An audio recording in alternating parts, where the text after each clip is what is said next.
अपने पसंदीदा शो के फुल एपिसोड देखने के लिए अभी डाउनलोड करें दंगल प्ले ऐप।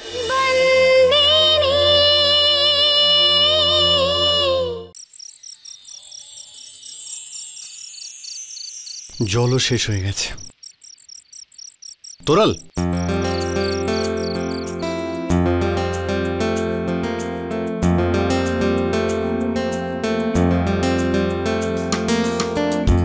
তোরাল আমায় দেখো হিতেন, আমি জানি তুমি এখানে কেন এসেছো। I know you like me, but বিয়ের আগে এইসব করা ভালো দেখায় না। তোরাল কি, আমি তো শুধু আরে তুমি এদিকে টেন্টের দিকে কেন আসছো? দেখো হিতেন, এখানে আমার সাথে বিভা, সূর্য আর মুঙ্গিও আছে। কেউ যদি দেখে ফেলে তাহলে? রিল্যাক্স তোরাল, তুমি যেরকম ভাবছো আমি কিন্তু সেরকম। আমি জানি তুমি কি ভাবছো। কি? তোমরা ছেলেরা কি চাও খুব ভালো করে বুঝি আমি। কিন্তু দেখো হিতেন, তুমি যেটা চাইছো সেটা সম্ভব নয়। ফিরে যাও। তোরাল দিদি, কি হলো? তোমরা দুজন এত রাতে কেন ঝগড়া করছো? ও কাম অন তোরাল, পুরো কথাটা তো একবার শোনো আমার। আমি এখানে জল চাইতে এসেছিলাম, যা আমার এখন আর চাই না। Good night. বেচারা, তোমরা শুয়ে পড়ো, আমি ওকে জল দিয়ে আসি। ওকে?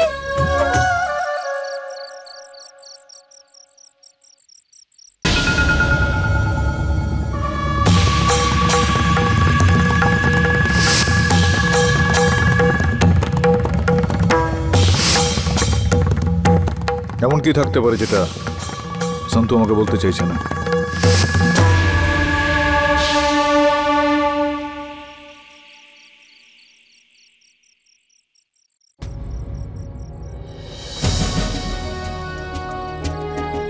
তো রূপিসী, তুমি এখানে একা একা বসে কি চিন্তা করছো?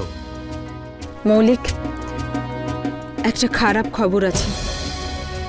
সন্তু বলছিল যে ও ভাইয়ের হাতে সুভদ্রা বৌদির ওই ডায়েরিটা দেখেছিল। জানি না কেন আমার খুব ভয় করছে। আমার কেমন যেন মনে হচ্ছে যে আমাদের এই রহস্যটা আমি আর বেশি দিন লুকিয়ে রাখতে পারবো না। তো রূপিসী, কিচ্ছু হবে না, বাবা কিচ্ছু জানতে পারবেন না। তুমিই তো বলতে বলো, এখনো পর্যন্ত যখন ভুল হয়নি তো পরেও হবে না। না রে মৌলিক, না। ভাই এই কথাটা না জানলেও ওর মনে সন্দেহ তো নিশ্চয়ই হয়েছে। আর যদি ভাই এই ডায়েরিটা পড়ে থাকে তাহলে ওর মনে একটা কথা নিশ্চয়ই বারে বারে ওর মনে আসছে যে আমার আর সুভদ্রা বৌদির মধ্যে একটা রহস্য ছিল। আর আমি আমার ভাইকে যতদূর চিনি না মৌলিক, এই রহস্যটা না জেনে ও কিছুতেই ছাড়বে না। জানি না কি হবে এবার।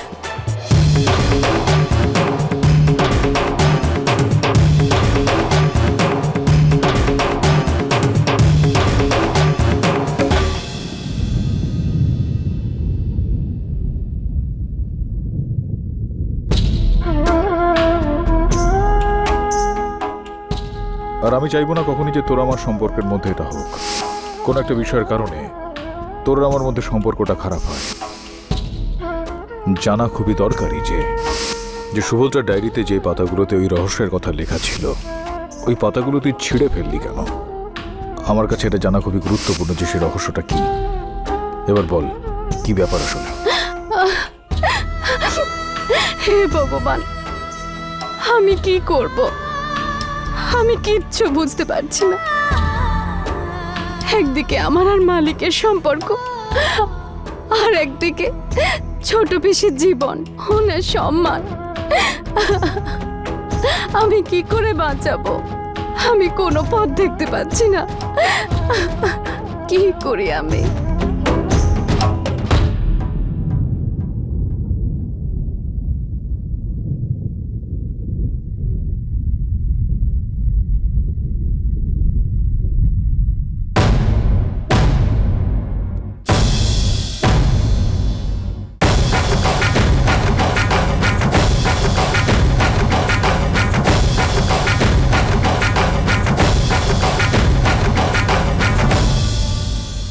বল আমাকে, কি বিষয় এমন থাকতে পারে যেটা সুভদ্রা আমার থেকে লুকিয়েছে? সেই সুভদ্রা যে তার জীবনে কোনো বিষয় আমার থেকে কখনো লুকায়নি। এটা আমাকে বল যে সেটা কি বিষয় যেটা দিদিভাই আমার থেকে লুকায়। সেই দিদিভাই যে আমাকে জিজ্ঞেস না করে কখনো কোনো কাজ করেনি। সেই রহস্যটা কি যেটা তুইও আমার থেকে লুকিয়েছিস? তুই যে আজ পর্যন্ত আমার অনুমতি না নিয়ে শ্বাস পর্যন্ত নিস না। বল সন্তরি, এমনটা যেন না হয় যে আমাদের সম্পর্কটা শুরু হওয়ার আগেই ভেঙে যায়। বল তাড়াতাড়ি।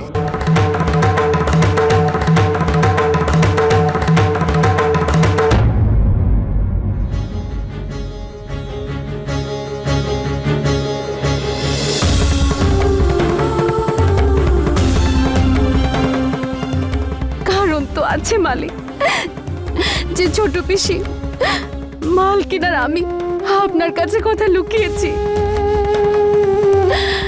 যদি আপনি কথাটা জানতে পারতেন, আপনি খুব দুঃখ পেতেন।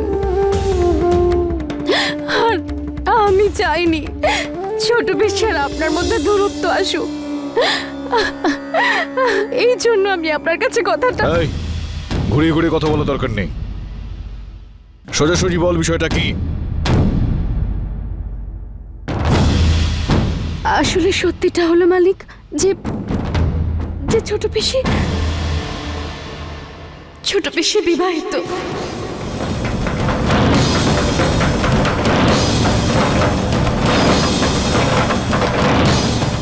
আসলে অনেক বছর আগে ছোট পিসি।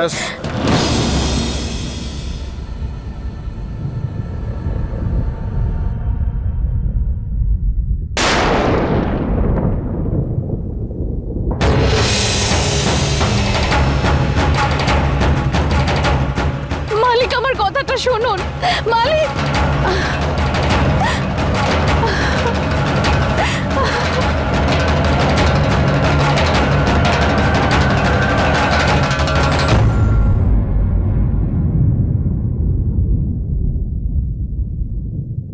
হঠাৎ করে কি হয়ে গেল ধর্মরাজ? আমাদের সবাইকে বাড়িতে নিয়ে আসলি কেন? ওখানে তো সব ঠিকই চলছিল। আর শান্তু সে তখন থেকে কেঁদেই যাচ্ছে, জিজ্ঞেস করলে কোনো উত্তর দিচ্ছে না। আমার খুব ভয় করছে। সব ঠিক আছে তো? ভাই কি হয়েছে? তুমি একদম চুপ করে থাকো।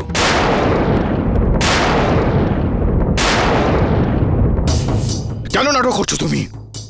কেন সবার সামনে লোক দেখানো কাজ করছো? কোনো দরকার নেই এটা করার। কেননা তুমি যে রহস্যটা লুকিয়ে রেখেছিলে না, সেটা আমরা জানতে পেরে গেছি। আর এখন এই সবকিছু শেষ, এই নাটক শেষ, এই লোক দেখানো শেষ, সম্পর্ক শেষ। আর এই যে তোমার নিজের ভাইয়ের জন্য তোমার মনে যেটুকু যা সম্মান, এইটুকু একবার আমি তোমার সত্যিটা তোমার মুখ থেকে শুনতে চাই। বলো কোন সত্যি? তোমার বিয়ের সত্যিটা।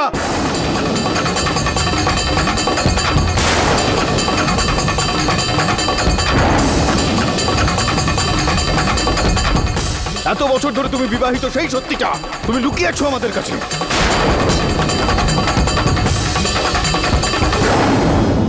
তুমি বলো। আরে কি বলছিস? জিজ্ঞেস করো বাবা ওকে। এটা কি বলছিস ধর্মরাজ? হ্যাঁ মা, আমিও সেটা জানতে চাই, যেটা হলো কি করে। আর এই বিষয়টা তুমি আমার কাছ থেকে লুকোলে কেন? আর আমি আমার প্রত্যেকটা বিষয় তোমাকে জানিয়ে এসেছি। দুঃখ পেয়েছি, ব্যবসায় লোকসান হয়েছে, সব বলেছি না আমি? এত বড় একটা বিষয় তুমি আমাকে লুকিয়ে গেলে। আমিও একটা মূর্খ। ধরমপুরের ধর্মরাজ মাহিয়া বংশী মানে সম্পূর্ণ মালিক। নিজেকে আমি তাই ভাবতাম এতদিন। আমি ভাবতাম যে ধরমপুরের প্রত্যেকটা মানুষের সবার খুঁটিনাটি খবর আমার কাছে রয়েছে।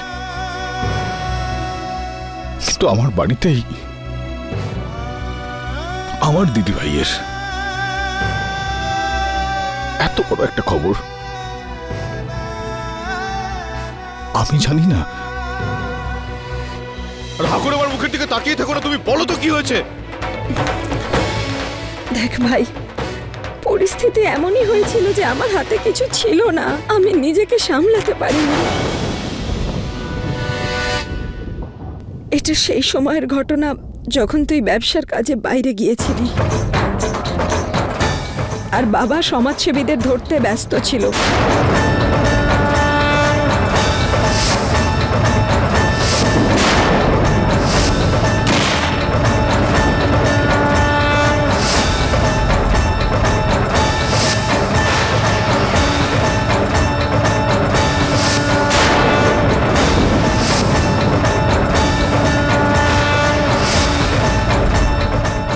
তখন আমরা দুজনকে বিয়ে করে নিই।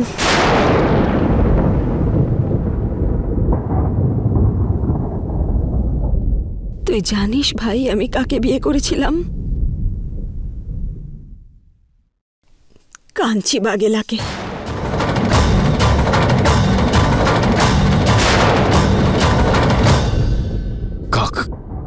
কাঞ্চি? হ্যাঁ হ্যাঁ, সেই কাঞ্চি বাগেলাকেই, যে তোর কারখানার কারিগর। আমরা দুজন মন্দিরে গিয়ে গান্ধর্ব মতে বিয়ে করেছিলাম। তার কিছুদিন পরে সুভদ্রা বৌদি যখন গর্ভবতী ছিল তখন আমিও কাঞ্চির বাচ্চার মা হতে চলেছিলাম।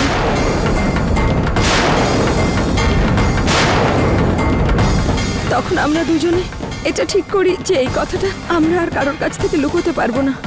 তখন জানিস ভাই আমরা কি সিদ্ধান্ত নিয়েছিলাম? তোর সম্মান বাঁচাতে, বাবার সম্মান বাঁচাতে, এই বাড়ির মর্যাদা বাঁচাতে আমরা দুজনে ধর্মপুর ছাড়ার সিদ্ধান্ত নিয়েছিলাম। সবার চোখের আড়ালে গিয়ে অনেক দূরে সংসার করতে চেয়েছিলাম। কিন্তু আমার কপালটা দেখ ভাই, সেদিন আমাদের পালানোর কথা ছিল না, ওই কাঞ্চি আমাকে নিতেই এলো না। ও আমাকে ঠকিয়েছিল। সমস্ত মর্যাদা লঙ্ঘন করে যে লোকটাকে আমি ভালোবেসেছিলাম সেই আমাকে ঠকিয়েছিল। খুব কষ্ট হয়েছিল, আমি ভেঙে পড়ি, পাগল হয়ে যাই। তখন সুভদ্রা আমাকে সামলেছিল, স্বস্তি দিয়েছিল, বলেছিল যে বাচ্চা জন্মালে তখন আমরা এই কথাটা কাউকে জানতে দেব না, সবাইকে এটাই বলবো যে সুভদ্রার যমজ বাচ্চা জন্ম নিয়েছে। তাতে আমার বাচ্চাটা পরিচয়ও পাবে আর সম্মানের জীবনও পাবে। এই সব কিছু আমি আর সুভদ্রা বৌদি আমাদের সম্মানের কথা ভেবে করেছি ভাই, তোকে কষ্ট দেওয়ার জন্য নয়।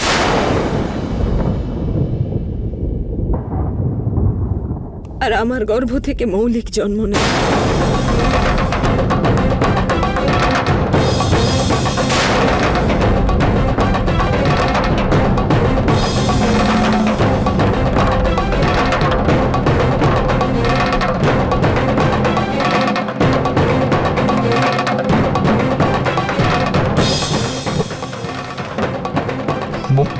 মৌলিক মানে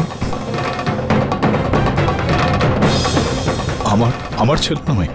না ভাই, মৌলিক তোর ছেলে নয়, ও আমার আর কাঞ্চির ছেলে।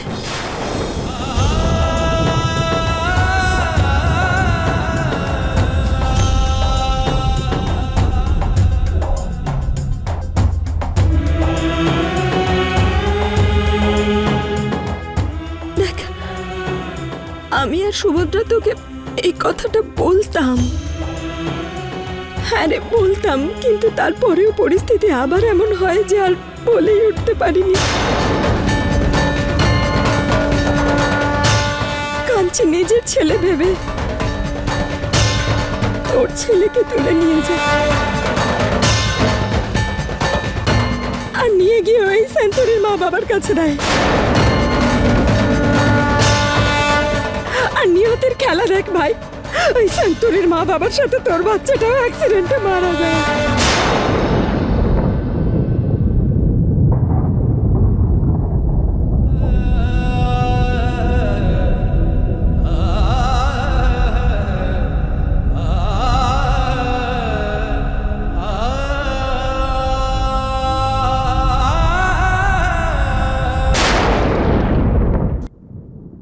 ভাই আমি তোকে কষ্ট দিতে চাইনি। তোকে কি আমি কষ্ট দিতে পারি ভাই? দেখ কাঞ্চি আজ অবধি জানে না যে মৌলিক ওর ছেলে। আমি ওকে এই কথাটা কখনো জানতে দেইনি। তুই কিছু বল না ভাই।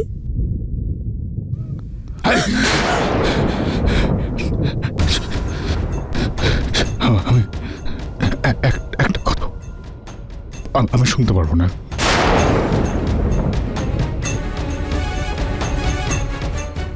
একটা কথা বলো তো আমাকে।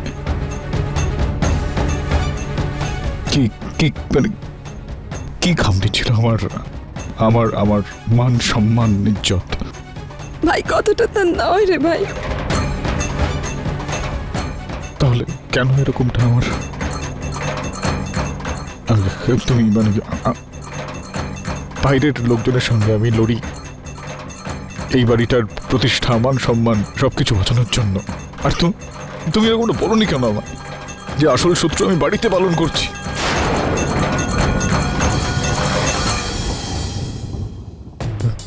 এইদিকে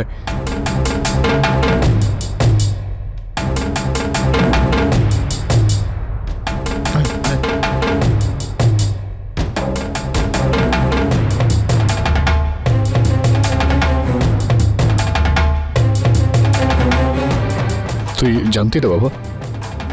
হ্যাঁ তুই জানতি এটা? কিরে জানতি তুই?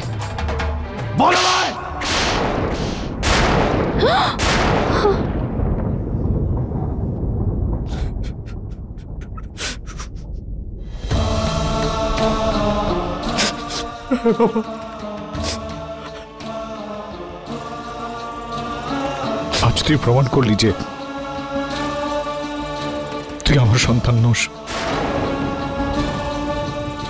আর তুই এটাও প্রমাণ করে দিলি যে তুই কোনোদিন আমাকে বাবা বলে মনেই করিসনি। যদি বাবা বলে ভাবতি তাহলে এই বিষয়টা তো বলতি তুই আমাকে, বল। কিন্তু এতে তোমার কোনো দোষ নেই, তোরও কোনো দোষ নেই, আর তোরও কোনো দোষ নেই। ভুলটা আমার যে আমি তোদেরকে বিশ্বাস করেছি, আর এই কারণে আমি নিজেকে শাস্তিও দেব। আর সেটা হলো এই যে আজ থেকে তোমাদের সঙ্গে আমার কোনো সম্পর্ক নেই, ব্যাস।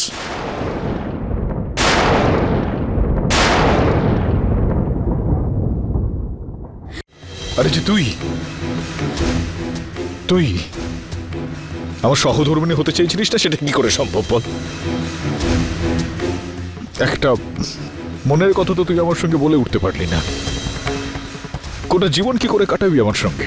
হ্যাঁ, আমার ভাগ্য ভালো যে আমার তোর সঙ্গে কোনো রকম সম্পর্ক হয়। ভাই এই তারুলতা বাঘেলা আর এই নামে ডাকবে না। ধর্মরাজ মাইয়া বংশী, এই ধরমপুরের মালিক। মনে রাখতে হবে এই কথাটা।